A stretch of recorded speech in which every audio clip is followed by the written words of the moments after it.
Hello everyone, अस्सलाम वालेकुम। I am Abdullah and you are watching English with Abdullah. और dear students, आज का जो हमारा टॉपिक है वो अगेन काइंड्स के हवाले से है। जिस तरह मैं ऑलरेडी प्रोनाउन के केसेस जो हैं, इससे पहले जो मैं लेक्चर अपलोड कर चुका उसमें मैं कुछ काइंड्स को डिस्कस कर चुका हूँ। तो आज का जो हमारा काइंड्स है वो फोर्थ और फिफ्थ, उससे जाके सिक्स, इसमें हम कवर करेंगे इसको। तो फर्स्ट लेक्चर अगर आपने नहीं देखा, आप इस वीडियो के ऊपर नए हैं तो उस लेक्चर को आप ज़रूर देखें। उसमें मैंने पर्सनल प्रोनाउन, पोजेसिव प्रोनाउन और इंट्रागेटिव प्रोनाउन को डिस्कस किया है। तो फोर्थ नंबर पे हमारे पास है रिफ्लेक्सिव प्रोनाउन। अब नाम से ही पता चल जाता है रिफ्लेक्ट हो जाना, किसी चीज़ से रिफ्लेक्ट हो जाना। लेट सपोज आप बाल दीवार की तरफ फेंक दो तो वो बाल आपकी तरफ रिफ्लेक्ट होगा। क्यों? आपने फेंक दिया, वही चीज़ आपकी तरफ रिफ्लेक्ट होगी। तो रिफ्लेक्सिव प्रोनाउन क्या असल में, when an action of the subject reflects upon the subject, जो सब्जेक्ट का एक्शन होगा, सब्जेक्ट तो काम करने वाला होता है, जब सब्जेक्ट को कोई काम करेगा उसी काम का असर उसी सब्जेक्ट के ऊपर पड़ेगा। किस तरह? यहाँ पे मैंने लिखा है कि आई हर्ट माई सेल्फ, मैंने अपने आप को ज़ख्मी किया। आप काम भी मैंने खुद किया और ज़ख्मी मैंने खुद को किया। आई हर्ट माई सेल्फ, मैंने खुद को ज़ख्मी किया। शी इंजर्ड हर सेल्फ, उसने खुद को जो है ज़ख्मी किया। She injured her self. He cut him self, उसने खुद को काटा। ही कट हिम सेल्फ, वो काटने का जो काम हुआ या इंजर्ड ज़ख्मी करने का जो काम हुआ वो खुद उसी के ऊपर असर पड़ गया उसका। तो इसको कहते हैं आपका रिफ्लेक्सिव प्रोनाउन। रिफ्लेक्सिव प्रोनाउन आमतौर पर जिस तरह माई सेल्फ हो गया, योर सेल्फ हो गया, हर सेल्फ हो गया, himself, themself, ourselves. तो इसमें दो चीज़ें हैं, जो सिंगुलर है उसके साथ हम सेल्फ लगाते हैं, जो प्लूरल है हम उसके साथ सेल्फ्स लगाते हैं। अब माई जो है सिंगुलर है, जाहिर सी बात है, तो सेल्फ होगा। यू है तो यूर सेल्फ होगा, और यू प्लूरल भी है, यूर सेल्फ्स भी होता है। और इसी तरह हर है तो हर हम एक शी से निकला हुआ हर, तो सिंगुलर के लिए हम इस्तेमाल करते, तो शी का क्या होगा, हर सेल्फ होगा। हर सेल्फ्स नहीं होगा बल्कि हर सेल्फ होगा। और इसी तरह हिम सेल्फ होगा, ही से निकला हुआ है, तो दे तो हम ज़्यादा के लिए इस्तेमाल करते, तो देम सेल्फ्स होगा, ना कि देम सेल्फ होगा, देम सेल्फ्स होगा। और आर सेल्फ्स होगा। तो ये हमारे पास है रिफ्लेक्सिव प्रोनाउन। जब कोई चीज़ का असर आपके तरफ खुद पड़े, आप कोई काम करते हो, उसी चीज़ का असर आपके ऊपर ही जब पड़ जाता है तो उसको कहते हैं हम रिफ्लेक्सिव प्रोनाउन। तो फिफ्थ नंबर पे हमारे पास है वो है इम्फेटिक प्रोनाउन। इम्फेटिक प्रोनाउन, अब इम्फेटिक प्रोनाउन क्या है? It is used for the sake of emphasis. ये हम एम्फेसिस के लिए इस्तेमाल करते हैं, किसी चीज़ को जोर देने के लिए। जब हम किसी चीज़ के ऊपर एम्फेसिस करते, किसी चीज़ को एम्फेसाइज करते हैं या किसी चीज़ के ऊपर हम जोर देते हैं, तो देन एंड देयर हम क्या इस्तेमाल करते हैं? हम एम्फेटिक प्रोनाउन इस्तेमाल करते हैं। तो एम्फेटिक प्रोनाउन में भी सारी यही चीज़ें, कोई डिफरेंस नहीं, ये सारी चीज़ें हैं। लेकिन रिफ्लेक्सिव प्रोनाउन में वो सब्जेक्ट जो काम करेगा उसका असर इस सब्जेक्ट के ऊपर पड़ेगा। इसमें इसके ऊपर कोई असर नहीं पड़ता, बल्कि इसमें हम एम्फेसिस करते हैं। जिस तरह यहाँ पे मैंने लिखा कि it is use for the sake of emphasis. Emphasis किस तरह? आई माई सेल्फ सा हिम, मैंने खुद उसको देखा, मैंने खुद उसको देखा।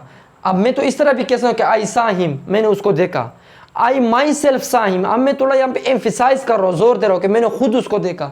इसी तरह ही डिड इट, उसने खुद किया, तो बस कंप्लीट है। ही डिड इट हिमसेल्फ, उसने खुद ये किया। तो ये हम इस सेंस में आता है। इसका भी मीनिंग वही आता है कि शी इंजर्ड हर सेल्फ, उसने खुद को ज़ख्मी किया। इसका भी वही खुद मीनिंग आ रहा है, इसका भी खुद है। लेकिन यहाँ पे क्या है? यहाँ पे ये है कि सब्जेक्ट का जो काम है, जो एक्शन है, सब्जेक्ट ने जो एक्शन किया वो उसके ऊपर खुद रिफ्लेक्ट हुआ है। यहाँ पे कोई एक्शन उसकी तरफ रिफ्लेक्ट नहीं हुआ, बल्कि हम जोर देने के लिए इस्तेमाल करते। आपने देखा होगा बाज़ औक़ात लोग कहते हैं कि I myself is Asad and I myself is Aslam, मेरा नाम जो है वो असलम है। तो हम ज़्यादा एम्फेसिस के लिए उसको इस्तेमाल करते हैं इन चीज़ों को। तो ये आपके हैं एम्फेटिक प्रोनाउन। तो डियर स्टूडेंट, 6 नंबर पे जो हमारे पास है वो है इंडिफिनिट प्रोनाउन। अब इंडिफिनिट प्रोनाउन कौन सा प्रोनाउन होता है? एक होता है डिफिनिट, एक होता है इंडिफिनिट। डिफिनिट कहते हैं किसी खास चीज़ को, जो डेफिनेट होता है खास होता है। एक होता है इंडिफिनिट, इंडिफिनिट उस चीज़ को कहते हैं जो खास नहीं होता है, डिफिनिट का उल्ट है। तो इंडिफिनिट प्रोनाउन कौन से होते हैं? All those pronouns who do not refer any particular person और थिंग, वो सारे प्रोनाउन जो किसी खास शख्स या चीज़ों को रेफ़र नहीं करता, जो किसी ख़ास चीज़ या शख्स के बारे में नहीं बताता।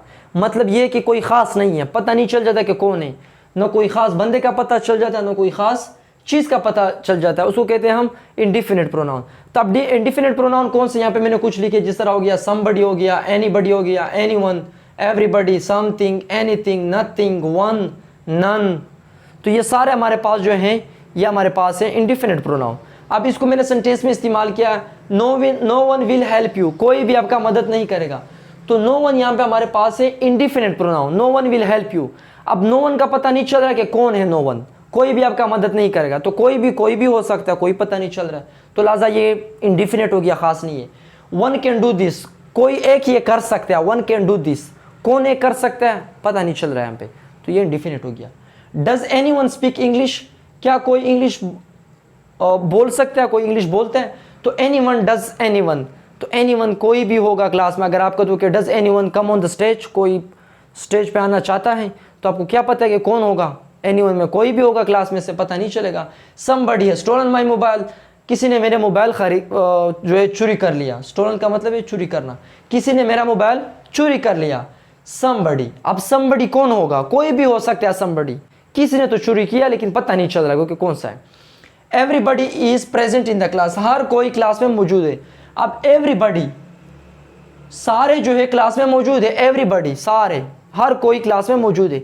अब एवरीबडी हर कोई, तो कोई भी हो सकता है, पता नहीं चल रहा कि कौन फलाना बंदा है, कोई खास स्पेसिफिक नाम नहीं होता उसका। तो ये तकरीबन हम इस तरह इस्तेमाल करते हैं। तो इस तरह थिंग के लिए भी हम इस्तेमाल कर सकते हैं, जिस तरह समथिंग हो गया, एनीथिंग हो गया। अगर मैं कहूँ यहाँ पे कि डू यू हैव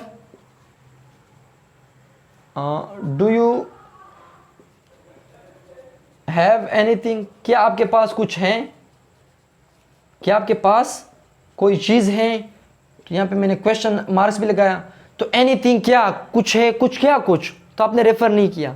आप कहते हो कि आई डोंट हैव, या आप कहते हो कि आई हैव समथिंग टू से, मेरे पास कुछ है कहने का, आई हैव समथिंग। अब समथिंग आपने उसको बताया नहीं, आपने सिर्फ ये कहा कि आई हैव समथिंग टू से, मेरे पास कुछ है कहने का, क्या है आपके पास पता नहीं चल रहा है। तो हम इसको इंडिफिनिट प्रोनाउन को हम इस तरह इस्तेमाल करते हैं।